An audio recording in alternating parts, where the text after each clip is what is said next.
So I'm happy to report the next talk is going to be without any musical background, although personally I'm a little bit partial to a bit of Coldplay, so it wasn't too much of a problem. I'm delighted to present my next speaker. It's Bob Miles. He is author of a book called The Warren Buffett CEO.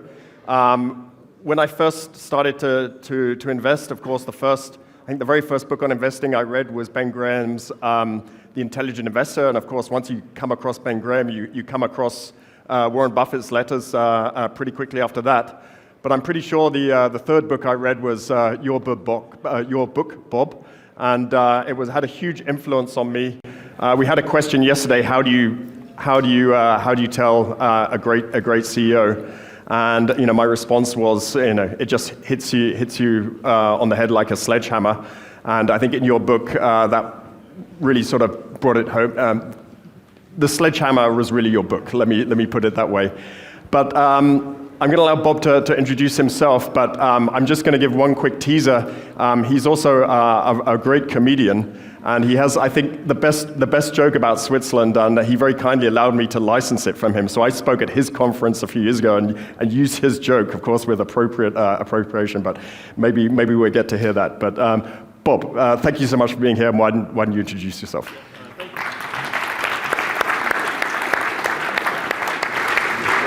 Thanks very much for the invitation. I am an American, so Americans typically start with a joke.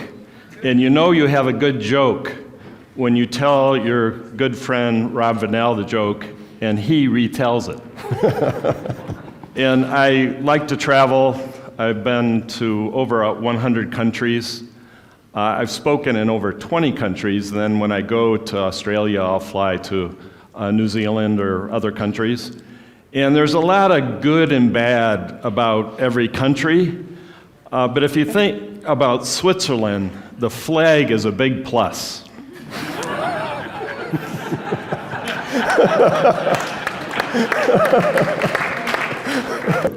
So Bob, why don't you tell us a little bit about your background, where you grew up, how you got into investing? Yeah, so I grew up in Detroit. I'm a Midwestern guy, and I had a business, conventions and trade show business, and in 1995, 42 years old, I said to myself, who's the most successful investor, and is he available to invest money for myself, my family, and my employees? And I realized that it was Warren Buffett, and this was kind of before the internet, and I went out and I got Roger Lowenstein's book, Buffett, The Making of an American Capitalist. And it just rang true to me of a Midwestern guy who's the millionaire, billionaire next door. He was a billionaire by then. And it was so relatable to me that I said, I'm going to go to Omaha to what became my first annual meeting. The B shares were just released at 1/30th of the A shares. The B shares were $1,000, split adjusted to 20. And the A shares were 30,000, they haven't been split. And I was blown away by the common sense, unedited answers for 5-6 hours of Warren and Charlie. And so I did an all-in move and invested in one decision stock, Berkshire Hathaway, in 1996. So I'm happy to report that 28 years later, the stock has gone from 20 to 500, and the internal rate of return, according to, my daughter calls her Chatty G, is 12.35%, and compared to the S&P 500 over the same time frame of 10.8%, including dividends. So in my particular case, you'd have to subtract the taxes on the dividends, so it would be even a less return had I bought the S&P 500, which kind of is in line with what Warren suggests that they're able to do at Berkshire. because of their size, he's long said that we can do 1 or 2%, 1% better than the S&P over time. Awesome. So I'm sure a lot of the people in the room are familiar with the original edition of your book. There's a new version coming out. We're going to get to that. Yeah. But for the benefit of those who aren't familiar with it, maybe you can quickly give a quick description of the book and above all, how it came about. Yes. So my first book actually I wasn't intending to write a book. It's 101 Reasons to Own Berkshire Hathaway. That was a blog before they were blogs on the Motley Fool. So I went onto the Motley Fool, fool.com, created a pseudonym, Simple Investor, one word, and each day as a business owner, I sat down and said, this is number 5 out of 101 reasons why you should own, not buy, own Berkshire Hathaway. He only pays himself $100,000 a year. 50,000 of that is a check written back to the company to cover his personal expenses. No stock options. The only stock with an owner's manual. And at the end of that, I had over 100 emails from people who wanted me to publish the book as a self-published book. So as a courtesy, I wrote to Warren, and I said, Warren, my name is Bob Miles. I've written 101 Reasons. Is it okay to publish this book? He said he read it while I was writing it. He said he would encourage me to self-publish. So it was looked like a PhD dissertation, manila cover, tape binding, no library or Amazon wouldn't cover it or wouldn't sell it because there's no barcode on the back. And I printed 500 copies, and on the Motley Fool, I said, $20 a copy, I'll send you a book. Sold out, and in the mail, I get a check for 10 copies from Warren Buffett. And then it's the law of unintended consequences. Things happened to me that I had no intention of even writing a book. But what happened to me, which leads to the story of the book, is I got invited to be one of 12 shareholders to surprise Warren for his 70th birthday in his office. And later at lunch, I said, Warren, my publisher wants me to publish a second book. And he said, Bob, enough writing about me. The real story of Berkshire Hathaway are all the managers. So he actually gave me the idea to write what is probably the first qualitative book on Berkshire Hathaway. So my first phone call was to Lou Simpson, who managed about $2 billion for Geico. He's every CEO I reached out to called Warren, said this Bob Miles wants to come out to my office and interview me. Warren says he's going to ask you a lot of questions, but you can trust him.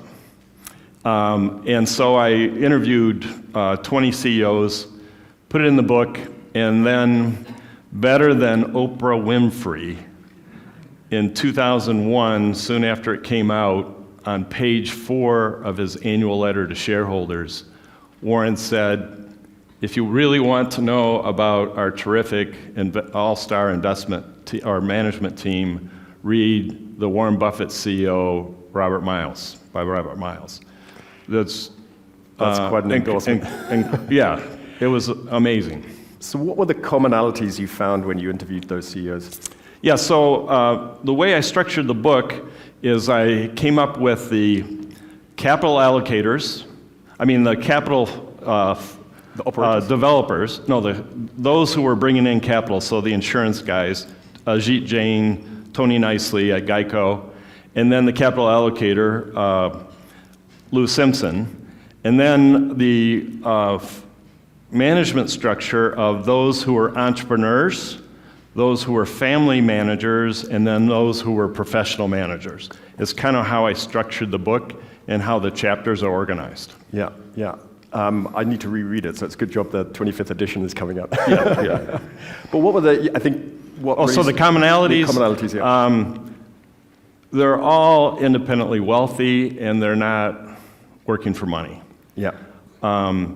They have they are totally independent of any divisions, vice presidents. Several of them said they sold the business to Warren. They called Warren and said, okay, you own the business. What should I do today? And Warren said, what did you do yesterday? He said, forget that you sold the business, and I will forget that I bought it. So a completely hands-off management style and culture that is absolutely remarkable, if you think about it, to build what is a $1 trillion company, and there's 400,000 employees, and there's only 26 at headquarters. Yeah. And commonalities in the management styles of the CEOs? Yeah, I would say they varied with the entrepreneurs who had the ability to handle risk, the ability to communicate their vision, and their dedication to the business as if it was a child. Mm-hmm. It was their baby. Yeah. And most of them had estate issues, and it was a way of preserving the business and its employees and the community and their suppliers by selling to Berkshire, knowing that the company will be forever held by this holding company, yeah. And they'll be left alone so they can. Their biggest source of capital was in the business, so they got liquidated on the capital, but then nothing else changed in terms of meetings and budgets. Yeah, and conventional or unconventional? Unconventional is there's no retirement age. Yeah. And, the average CEO in the United States is appointed to the job at 59 and a half, and is kicked out almost unilaterally at 65. Yeah. At Berkshire Hathaway, Warren says, let Mrs. B of Nebraska Furniture Mart be an example. She finally retired at 103 and promptly died thereafter. So, a commitment to work over playing golf or doing everything else that some people may dream of. Yeah. Independently wealthy, down to earth, very accommodating. And I became friends with several of the managers. Norman Rentrop, my friend, introduced me to Rob actually way back when. He came out to Los Angeles where I first started the Value Investor Conference. Between the Berkshire meeting on Saturday and the Charlie Munger's Westco Financial meeting on Wednesday in Los Angeles, I started the conference there in 2004 and had investment managers like Rob and others come speak. And I invited Chuck Huggins from See's Chocolate to come in and chat and do Q&A. And he says, well, Bob, why don't we take everyone to the chocolate factory? Which was, news. Was probably the best gift I've ever given Norman Rentrop is to give him a tour. So the rules were pretty simple. You could eat as much chocolate as you wanted in the See's factory in Los Angeles, and you could pack a box. Anything you wanted to put in the box, you couldn't carry out more than what fit in the box. Yeah, this is a great moment because I haven't seen Norman for at least 20 years. His family will be so happy to know where he is. Yeah. Yeah. So we have some, I think, quite exciting news. We spoke about a week ago when I asked you to speak here, and what I didn't know, and actually the whole world didn't know, is that there's a 25th edition version of the book coming out. This is the first time we're going to speak it. You've spoken about it publicly. In fact, it wasn't even on Amazon, and I think you made a call to the publisher last night to say, hey, get the book on Amazon so that people know about it. So we're super excited to hear Tell us about the book, yeah. Yeah, so I restructured the book. It was, the publisher actually approached me in March of last year and said, hey, we've got some great success with 25th anniversary editions. Robert Hagstrom, my friend, did a 25th anniversary edition of The Warren Buffett Way.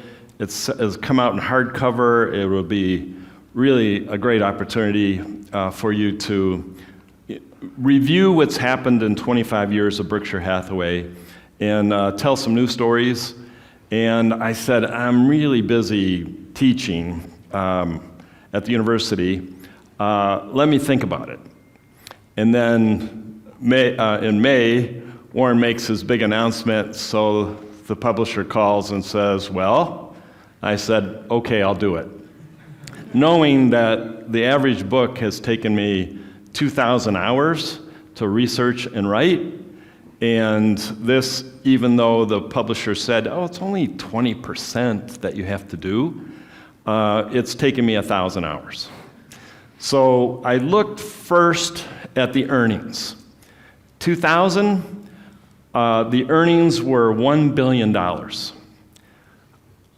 25 years later, last year, and this is the net operating earnings, so this is nothing to do with the equity portfolio, $47 billion. Wow. So 47 times net operating earnings. And then I looked at where the earnings came from. In 2000, 100% of the earnings came from the insurance investment income. 100%.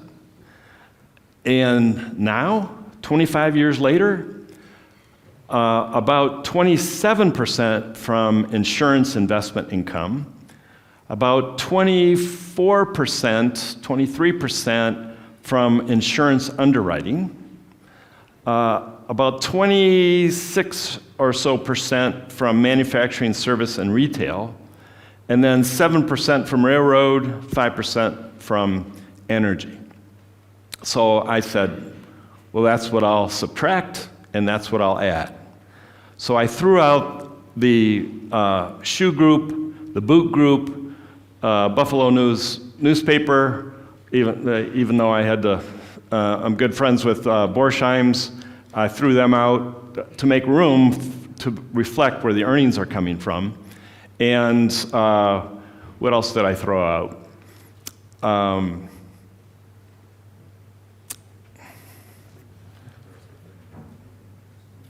I made some good notes here, too. One of the furnitures, Scott Fetzer. Did you keep the brick company? Did you keep Nebraska Furniture Mart? Oh, yeah. So I kept that. Yeah. And what I replaced it with was Greg Abel, of course, and energy. Amazing story. Todd Combs, who replaced two world-class managers who I profiled in the first book, the first edition, both Tony Nicely as well as Lou Simpson. So what an extraordinary, unique manager he brought to Berkshire Hathaway in 2010, and has been running Geico until recently for 5 years. So what's his 5-year record compared to Tony's 20-year record before him? Amazing. Don Worster at National Indemnity, who's a good friend of mine, who comes to my class and does Q&A and goes to dinner with us afterwards. Ted Weschler. I mean, what an amazing story of his that I'm sure this audience might be interested in what I learned. As a family manager, so those are the capital generators and the capital allocator. In terms of family manager, Kevin Clayton, taking over from his father, building the largest home building company in the United States. And then the first woman to run and manage a railroad in the United States, one of the largest, if not the largest railroad, Katie Farmer with Burlington Northern and Santa Fe. So those were the replacements to reflect the earnings. Yeah. What's of the ones you went back and revisited, 25 years later, What was the same? What surprised you? Yeah, I think, so each one that I kept, I added a 25-year update. Yeah.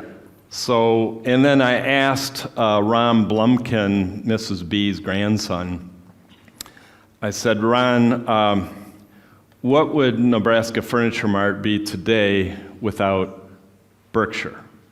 And he said, we would be about a $500 million company, and now we're a $2 billion in sales, annual sales. So he gave it a 4 times multiple in terms of being part of Berkshire. I don't think there were a whole lot of surprises in terms of that this audience wouldn't know in terms of what Warren has revealed in the annual letters, except that it is possible to maintain the culture, and half of a little less than half of the CEOs I profiled have passed away. Yeah. So we've seen now what happens when CEOs pass away and what happens to the culture of flight safety and NetJets. And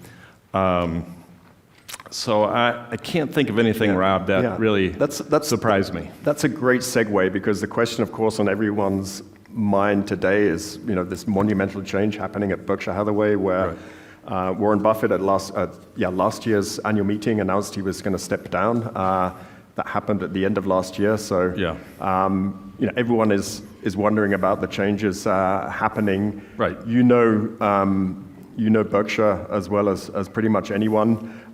You've seen that transition happen at a micro level at some of the subsidiary companies. Yes.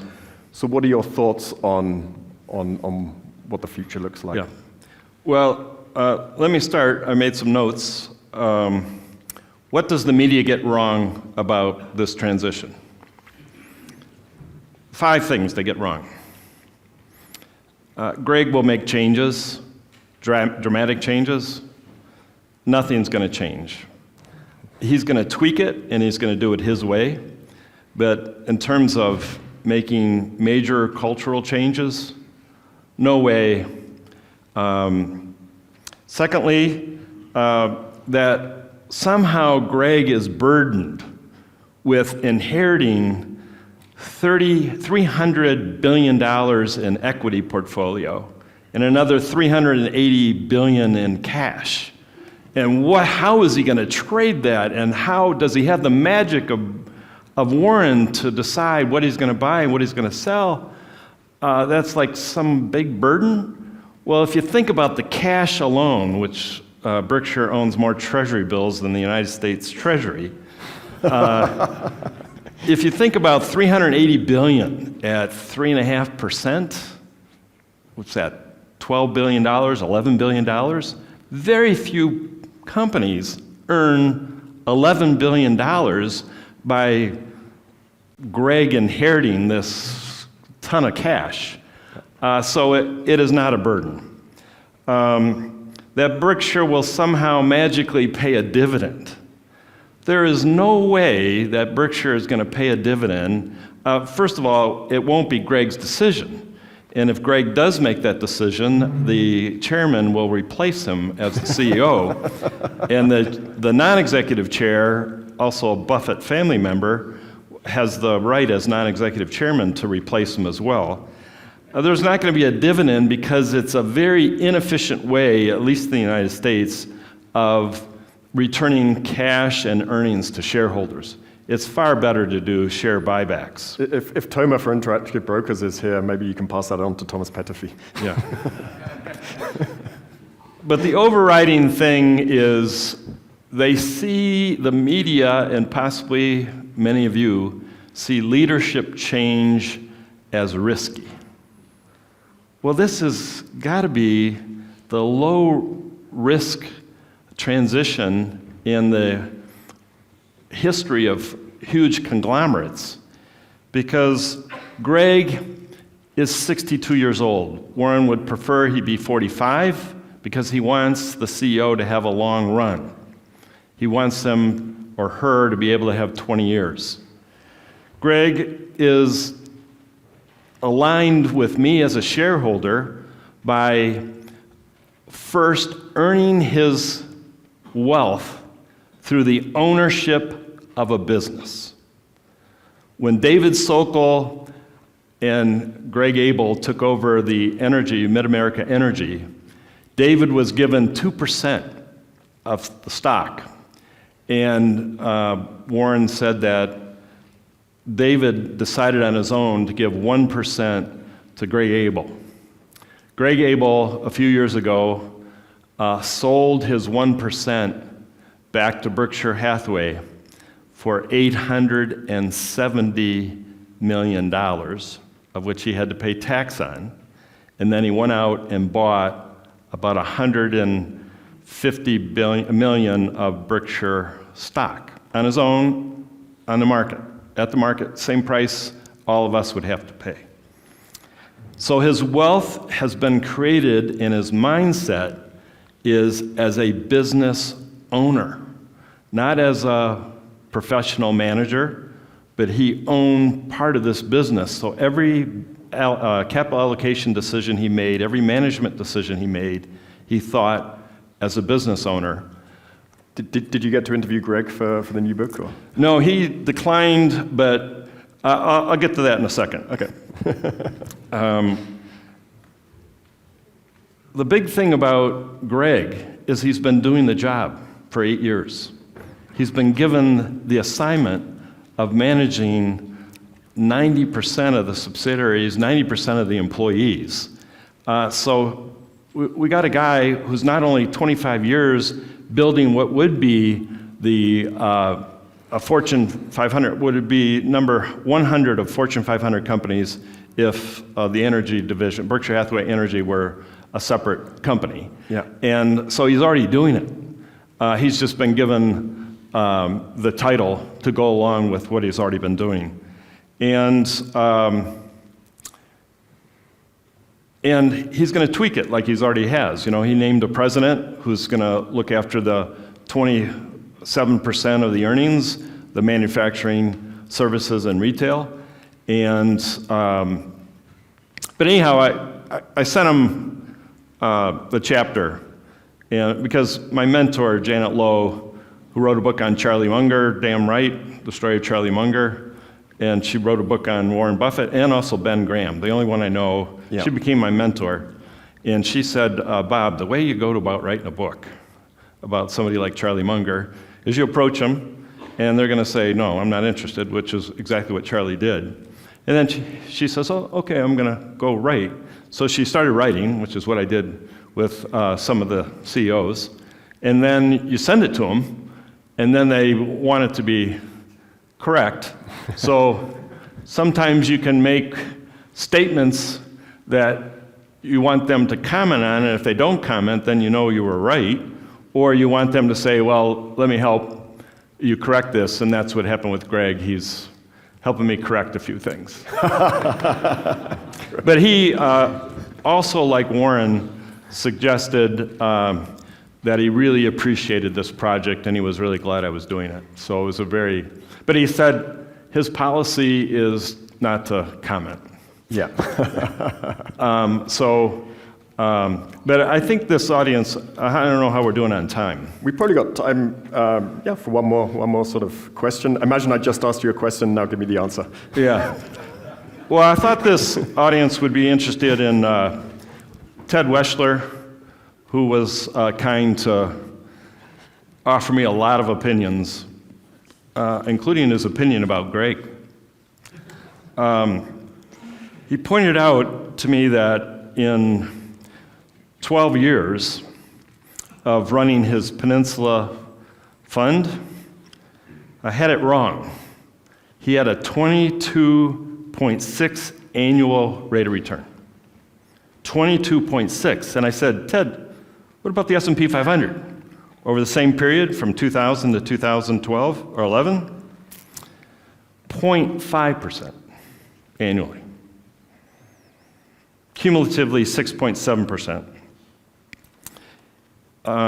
He then left, before that, he was managing Quad C for 10 years with an executive from W.C. Grace. And he created a fund, this Quad C fund, and they had a deal with their partners where they'd guarantee you, similar to Warren, 8%, and then it was a 80-20 split thereafter.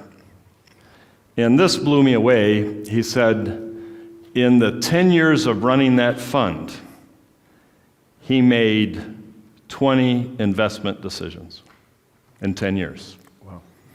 And his comment is, the best things I have done is to do nothing. Then you may have read in the paper when his retirement fund was exposed by a rogue IRS agent who was trying to catch, I think, Trump or somebody in politics, expose them, and so he released, against the law, Ted Weschler's tax return.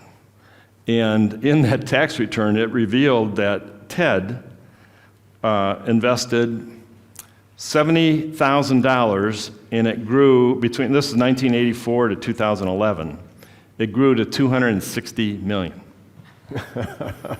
And then the publisher called him to let him know they were going to be doing a story. So he turned that situation into, well, let this be a lesson. I didn't do anything that the average investor couldn't do. So he turned it into a lesson, and then he kind of chuckled that the guy's doing 5 years in federal penitentiary. Awesome. I asked him about Greg. He says he's an operator. Warren is not an operator. When they describe themselves, maybe you heard at the last annual meeting, Warren says he wants to be remembered as a teacher. Greg wants to be remembered as a father and as a coach.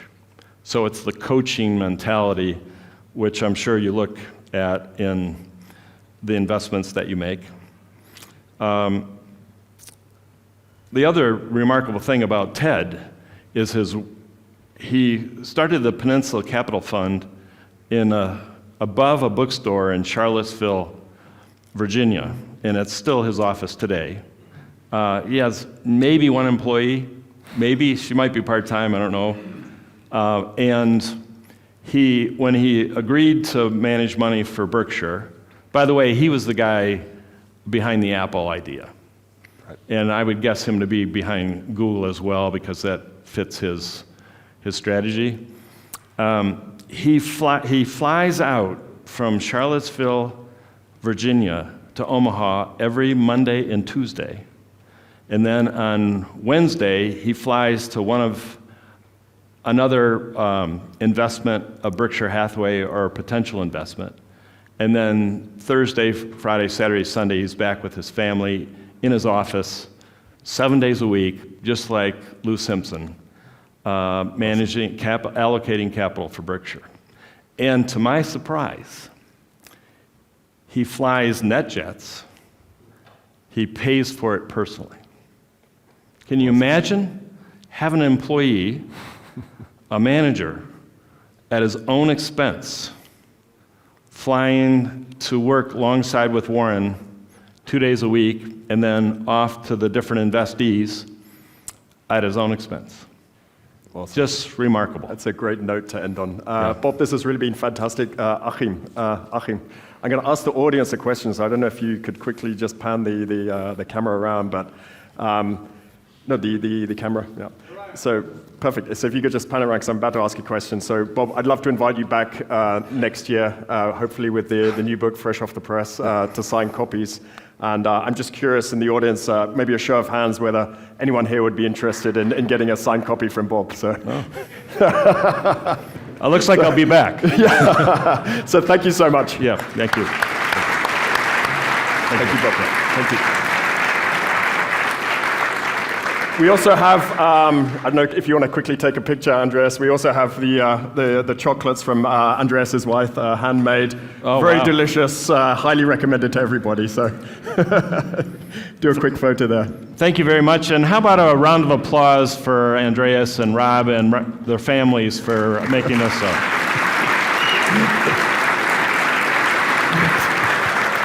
Thank you. Thank you so much.